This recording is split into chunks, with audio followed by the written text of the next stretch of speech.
الحمد للہ نحمده ونصلی علی رسولہ الکریم رب اشرح لی صدری ویسر لی امری واحلل عقدۃ من لسانی یفقہوا قولی۔ اس سے پچھلی آیات میں غزوہ احد میں پیش آنے والی بعض کوتاہیوں پر مسلمانوں کو باخبر اور ملامت کی گئی تھی، تو ان آیات میں بھی اسی چیز کو مکمل کیا گیا ہے کہ پچھلی امتوں کے بعض حالات اور واقعات بتلا کر مسلمانوں کو تسلی دی گئی ہے کہ جس طرح وہ میدان جنگ میں ثابت قدم رہے، تمہیں بھی ایسا ہی کرنا چاہیے۔ اعوذ باللہ من الشیطان الرجیم، بسم اللہ الرحمن الرحیم۔ وَكَأَيٍّ مِّن نَّبِيٍّ قَاتَلَ مَعَهُ رِبِّيُّونَ كَثِيرٌ، کہ کتنے ہی نبی تھے کہ جن کے ساتھ مل کر قتال کیا بہت سے اللہ والوں نے۔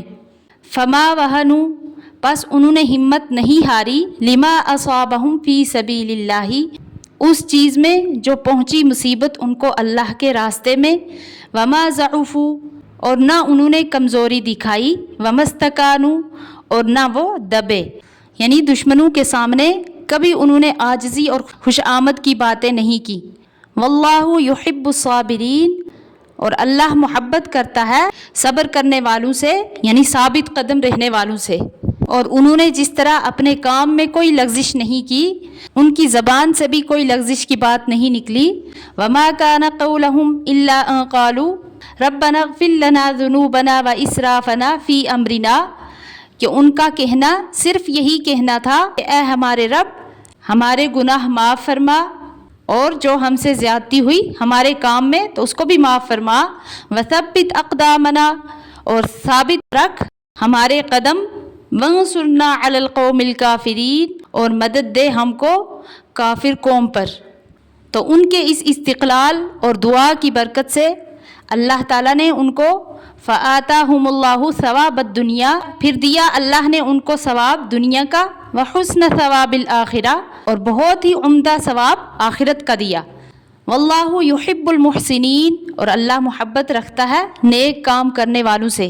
اور دنیا میں جو بدلہ دیا اس سے مراد یعنی ان کو فتح اور کامیابی عطا کی، اور آخرت کا بدلہ یہ دیا کہ اللہ تعالیٰ کی خوشنودی اور جنت عطا کی۔ تو ان آیات میں جو نبی گزر چکے، ان کے ساتھ جو لوگ جہاد میں شریک رہے، تو ان کی ثابت قدمی اور مصیبتوں اور شدتوں سے نہ گھبرانا، نہ کمزور ہونا بیان فرمانے کے بعد ان کی ایک اور عظیم الشان صفت کا بیان بھی اس طرح فرمایا ہے کہ وہ اپنی اس بے مثال قربانی کے ساتھ بھی اللہ تعالیٰ کی بارگاہ میں چند دعائیں کرتے رہتے تھے۔ اول یہ کہ ہمارے پچھلے گناہ معاف فرما دیجئے، دوسرے یہ کہ اس وقت جو جہاد میں ہم سے جو کوتاہی ہو گئی ہو اس کو معاف فرما دیجئے، تیسرے یہ کہ ہمیں ثابت قدمی پر قائم رکھیے، چوتھے یہ کہ ہمیں دشمنوں پر غالب کیجئے۔ تو ان دعاؤں کے ضمن میں مسلمانوں کے لیے چند اہم ہدایات ہیں۔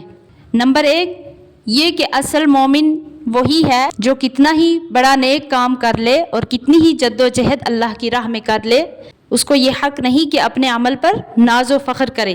دوسرے یہ کہ کوئی کتنا ہی نیک عمل کر لے اور کتنا ہی درست کر لے، لیکن اللہ تعالیٰ کی شان کے مطابق کر لینا اس کے بس میں نہیں۔ اور آخر آیت میں بیان فرمایا گیا ہے کہ اللہ والوں کو دنیا اور آخرت دونوں میں اچھا بدلہ دینے کا ذکر ہے، کہ دنیا میں بھی اللہ تعالیٰ ان کو کامیاب کرتا ہے اور دشمنوں پر غالب رکھتا ہے، پھر آخرت کا بدلہ تو اصل بدلہ اور دائمی راحت ہے اور ہمیشہ رہنے والی راحت ہے جس کو کبھی فنا نہیں، اس کی طرف اشارہ کرنے کے لیے اسی لیے ثواب الآخرتی کے ساتھ حسن ثواب الآخرہ فرمایا کہ جو آخرت میں بدلہ ملے گا وہ دنیا کے مقابلے میں بہت ہی عمدہ اور ہمیشہ رہنے والا ہوگا۔ آگے فرمایا یا ایھا الذین آمنوا، اے ایمان والو، ان تطیعوا الذین کفروا، اگر آپ کہنا مانو گے کافروں کا، یردوکم علی اعقابکم، تو تم کو پھیر دیں گے الٹے پاؤں، فتنقلبوا خاسرین، تو آپ پڑ جاؤ گے نقصان اٹھانے والوں میں سے۔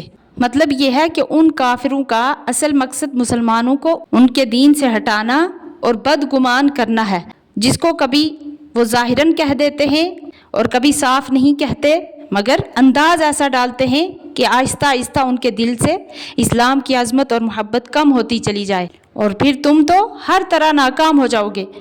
اور یہ اس لیے فرمایا اللہ تعالیٰ نے کہ جب غزوہ احد میں مسلمانوں کی عارضی شکست اور رسول اللہ صلی اللہ علیہ وسلم کی وفات کی افواہ گرم ہونے پر منافقین نے جب جنگ کا پانسا پلٹتے ہوئے دیکھا تو شرارت کا موقع مل گیا۔ مسلمانوں سے کہنے لگے کہ جب آپ ہی نہ رہے تو ہم اپنا ہی دین کیوں نہ اختیار کر لیں جس سے سارے جھگڑے ختم ہو جائے۔ تو اس سے منافقین کی خباثت ظاہر ہو گئی۔ اس لیے اس آیت میں مسلمانوں کو ہدایت کی گئی ہے کہ ان دشمنوں کی بات پر کان نہ لگائیں، ان کو اپنے کسی مشورہ میں شریک نہ کریں، نہ ان کے کسی مشورے کا اتباع کریں۔ یعنی جس طرح اس سے پچھلی آیتوں میں اللہ والوں کا اتباع کرنے کی ہدایت تھی، تو ان آیتوں میں منافقین اور مخالفین اسلام کے مشورہ پر عمل نہ کرنے اور ان سے بچتے رہنے کی ہدایت ہے۔ اور جس طرح وہ آپ کے دوست بن کر آپ کو دین سے ہٹانے کی کوشش کر رہے ہیں تو وہ ہرگز تمہارے دوست نہیں ہو سکتے۔ بل اللہ مولاکم، بلکہ اللہ تمہارا دوست ہے، یعنی اللہ تمہارا مددگار ہے۔ وہو خیر الناصرین، اور اس کی مدد سب سے بہتر ہے۔ اس لیے مسلمانوں کو چاہیے کہ صرف اللہ تعالیٰ پر اعتماد کریں، اسی کی مدد پر بھروسہ کریں۔ مخالفین اگر تمہاری مدد کی کچھ تدبیریں بھی بتلائیں تو اللہ اور رسول صلی اللہ علیہ وسلم کے احکام کے خلاف ان پر عمل نہ کرو۔ اللہ تعالیٰ صحیح سمجھنے کی توفیق عطا فرمائے، آمین۔